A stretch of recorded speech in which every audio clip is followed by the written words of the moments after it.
Почитувани, факт е дека Социјалдемократскиот сојуз се безидени и без кадри, бидејќи по четврти пат во општина Лозово како кандидат за градоначалник го предлага Ацо Велковски.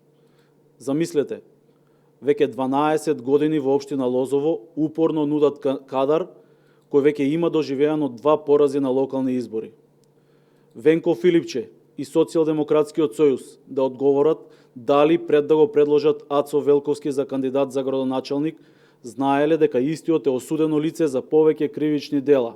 И тоа, за несовесно работење во службата од страна на Основен суд Свети Николе му е изречена ефективна казна затвор со времетраење од 1 година и 6 месеци. За проневера во службата правосилна судска пресуда казна затвор со времетраење од 8 месеци заменета со алтернативна мерка условна осуда.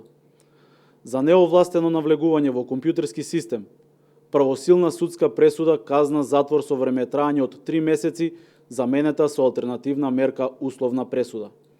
Социјалдемократскиот сојуз да одговори каква порака испраќа до гласачите со предлагање на вакви кадри.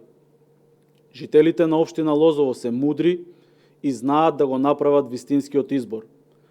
Граѓаните ќе ги казнат Ацо Велковски и Социјалдемократскиот сојуз во Лозово по трет пат и нема да дозволат општината да се врати во времето на скандали, кога се бркаа бремени жени од работа, кога се изживуваше вработени во општинската администрација и во времето кога на незаконски организирани лотарии без лажи и превари се доделуваа шпорети.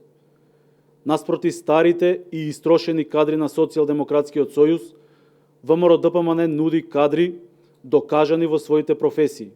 ВМРО-ДПМН нуди развој, просперитет и работа. Ви благодарам.